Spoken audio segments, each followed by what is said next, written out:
Boa noite, Felipe. Boa noite. Felipe, queria te perguntar, por favor, te pedir para explicar o que você queria com a escalação de 4 atacantes. Obviamente que em momentos eles não estavam posicionados como 4 atacantes, acho que deu para enxergar um 4-2-4, um 3-4-3, um 4-4-2, acho que tiveram muitas variações durante a partida. Queria te pedir para essa explicação tática e também te perguntar o quanto te frustra, porque mais uma vez o Flamengo teve ótimas oportunidades, excelentes oportunidades, e não aproveitou esse problema que não existe só no time do Felipe Luiz, já vinha desde o trabalho do Tite. Obrigado. Boa noite. Caraca, hoje vai. Desculpa, eu tô rouco. Tomo essa tua pergunta como um elogio. Se você identificou como variações táticas, isso quer dizer que eu tomo, como eu falei, eu tomo isso como um elogio, porque realmente temos muitas variações, temos muitos diferentes detalhes dentro do jogo, dependendo do adversário que temos pela frente. E hoje a minha escalação simples, fui para cima. Simples assim. Vim aqui na casa do Fortaleza, um time que não tinha perdido ainda em casa durante o ano inteiro, continua sem perder em casa. Eu acreditava que a única forma de vencê-los seria ir atacando e tentando ir para cima deles, né?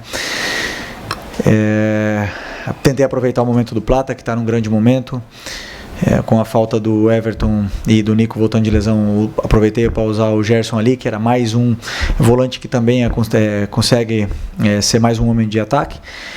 E tentamos explorar mais ou menos os pontos que acreditávamos que poderíamos fazer contra o Fortaleza, que é um time que defende muito bem, que bloqueia muito o meio, e a gente tentou desmontar um pouco essa defesa deles para conseguir machucá-los. Não é fácil, como eu falei, um time que não perdeu em casa, mas não só isso, senão que era o terceiro ou quarto colocado do campeonato, então por méritos próprios, né? Então,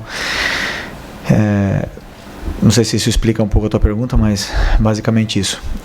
Sobre a frustração, claro, eu já falei na outra vez, eu nunca, jamais vou comemorar um empate, independente se tiver com 1 a menos, com 2 a menos, a gente nunca vai para lugar nenhum para empatar. Queríamos a vitória, não foi possível, tentamos até o último minuto, e com o sabor de que sim, poderíamos ter saído aqui com a vitória, mas da maneira que foi,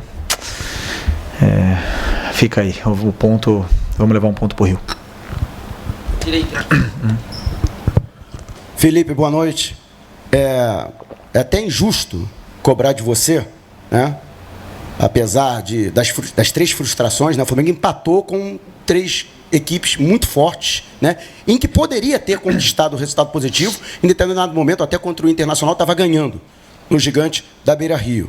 Né? Você que só chegou agora, não dá para cobrar 2024, mas 2023 você estava aqui como jogador, 2022 e 2021. O Flamengo em 2019 e 2020 alcança um bicampeonato brasileiro, e quando se imaginava que o Flamengo pudesse implementar uma hegemonia no futebol nacional, que acabou não se confirmando. Em 2021, o Flamengo chega às últimas rodadas sem conseguir brigar pelo título diretamente, o mesmo acontecendo em 2022, e no ano passado, embora o Flamengo ainda tentasse dar uma arrancada nas últimas rodadas. A que se deve isso, né? E como explicar para o torcedor o fato de o Flamengo, um clube, com o investimento que o Flamengo tem, com o elenco que o Flamengo tem, não conseguir, durante 4 anos consecutivos, brigar diretamente pelo principal título nacional? Bom, enquanto eu estiver aqui, o brasileiro sempre vai ser prioridade absoluta. Então, eu levo isso, o Campeonato Brasileiro, como o campeonato mais difícil que existe, o campeonato onde está a regularidade, onde você passa por inúmeros momentos, passa por data FIFA, viagens e tudo mais, e é o campeonato mais difícil para mim que tem para conquistar, e é um dos que eu mais tive prazer em ganhar como jogador. Me incluo, sim, nessa culpa de não poder estar disputando. Não sei se estamos praticamente, sinceramente, não olho muito a tabela, mas não sei se estamos totalmente fora da briga. Mas eu acredito que jogos assim, contra Fortaleza, contra Palmeiras, contra Botafogo, sim, Inter, são jogos que é possível perder pontos, principalmente fora de casa, né? Isso acontece num campeonato, um grande campeonato disputado como o Campeonato Brasileiro. Jogos contra times de rebaixamento em casa, esses jogos são os que te dão o título no final do ano, entendeu? E esses aí é onde você tem que ter essa regularidade. E Simplesmente isso. Como explicar para o torcedor? Ganhando o próximo jogo. Só a única coisa que eu posso fazer é pensar em ganhar do Internacional, que é o próximo jogo. Tivemos a chance de ganhar 2 brasileiros, 2019 e 2020, como você falou. Outros anos não foi possível, porque os adversários também competem, os adversários também têm prioridades, e às vezes são melhores que você também passa por momentos ruins, e às vezes um começo ruim ou alguma coisa que acontece, você não recupera mais. Eu repito, enquanto eu estiver aqui, esse campeonato é o mais especial. Felipe, você já foi perguntado e repetiu algumas vezes, né, que você é um discípulo do Simeone, né, um cara que não aprendeu a não relaxar nunca, mas essa questão de chances de título realmente ficaram mais difíceis agora. Até o Botafogo está ganhando, agora está abrindo 10 pontos, enfim. Eu queria te perguntar o que você está projetando para esses 3 próximos jogos agora, Inter, Criciúma e Vitória, no teu trabalho mesmo, já de repente projetando um ano que vem, pensando, o que você está pensando em trabalhar para esses jogos, além, é claro, do desejo de vencer que você sempre quer? Bom, eu sinceramente não penso no ano que vem. A única coisa do ano que vem é preparar a pré-temporada, e isso é outra história, né? Eu penso no jogo do Inter. A partir de hoje, no avião, já vou começar a olhar o jogo do Inter, que jogamos contra eles, foi um grande jogo, um adversário que está, se eu não me engano, 15 jogos sem perder, e é a única coisa que me interessa, é a única coisa que está no meu controle.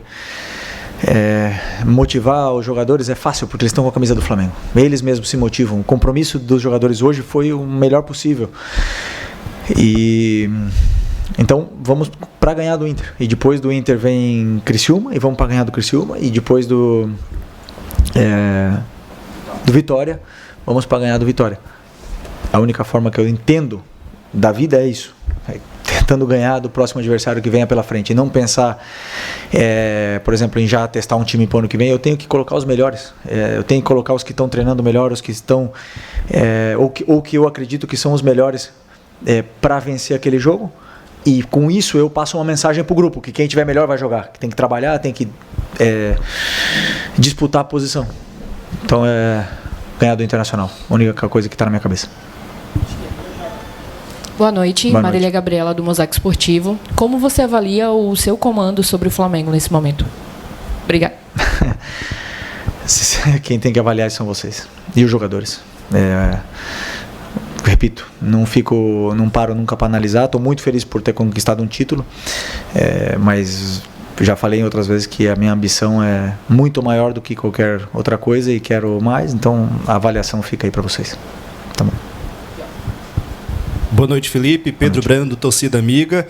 Felipe, hoje você não utilizou jogadores da base, algo que aconteceu, por exemplo, contra o Criciúma. Eu queria que você explicasse para a torcida essa estratégia, considerando a partida que o Matheus fez, por exemplo, e o próprio Guilherme também, que estreou com o pé direito. Então, foi estratégia devido ao adversário que você teve hoje, que é um adversário mais complicado até pela tabela?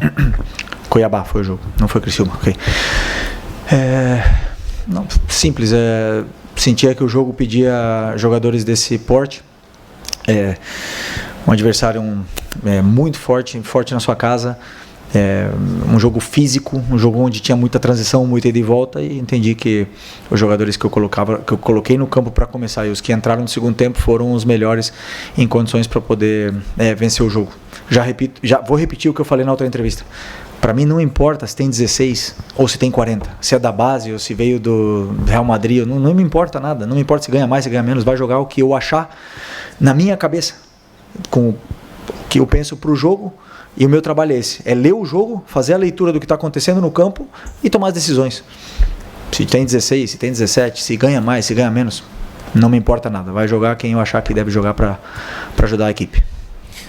Felipe, aqui à sua direita, apesar de você ter vindo rapidamente para a coletiva, com certeza você deve ter conversado alguma coisa com o Luiz, com o Bruno, sobre alguns lances do jogo.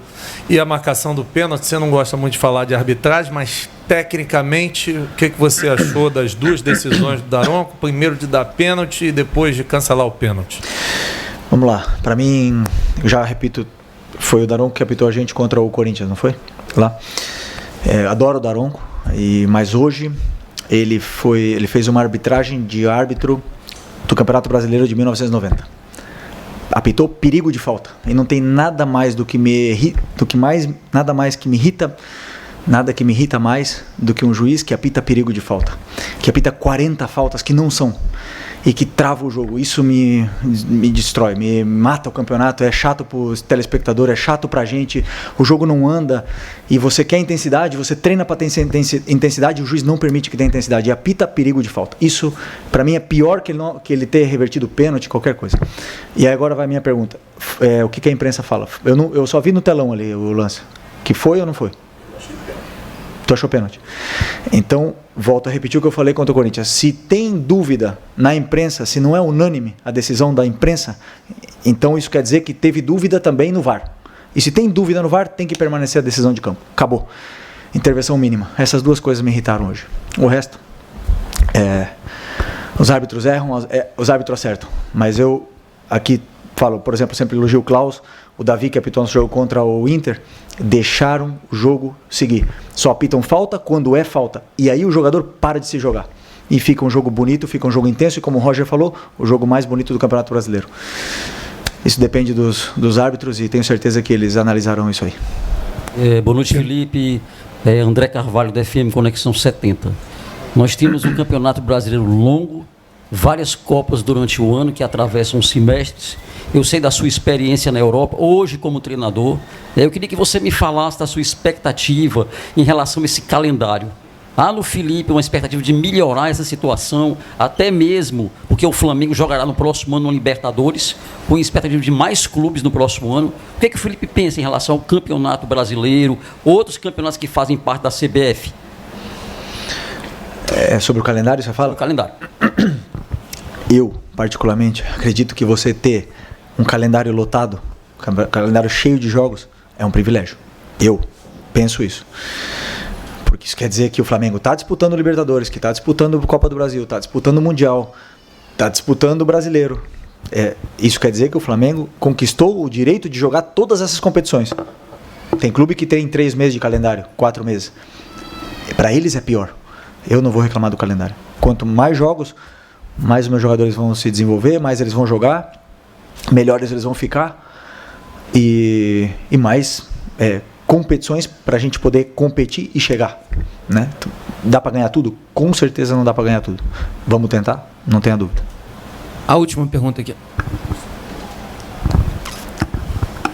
Boa noite, Felipe. Aqui Moisés Bezerra, da Rádio Pitaguari. O Flamengo já campeão da Copa do Brasil, né, já com vaga garantida para a próxima Libertadores. Você falou em declarações recentes que não ia deixar os jogadores esmorecerem, né, internamente, assim, questão de Campeonato Brasileiro e o restante da temporada.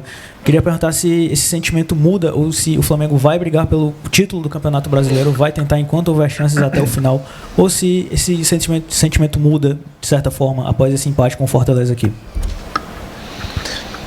Mesma resposta que eu dei antes pro teu companheiro. Não muda quando você joga com a camisa do Flamengo. Não tem como você não dar o teu melhor, o teu máximo. A exigência desse clube, ela é gigantesca. A torcida que mais exige dos jogadores. E tão certo, porque vestir essa camiseta é um privilégio muito grande para você poder escolher se relaxar. Então, independente se o Flamengo tiver chance de disputar título, se você está jogando um amistoso, independente de tudo, o que importa é dar o máximo com a camiseta do Flamengo e para vencer o jogo, aproveitar que nós vamos jogar no Maracanã na frente da nossa torcida. Fomos campeões de um título muito difícil de se conquistar, temos que valorizar isso, dar o melhor pelo Flamengo, dar o melhor. E ano que vem com certeza estaremos tentando competir e chegar vivos no final e lutar por títulos outra vez, não tenha dúvida disso. Ok? Obrigado, pessoal. Boa noite. Boa noite.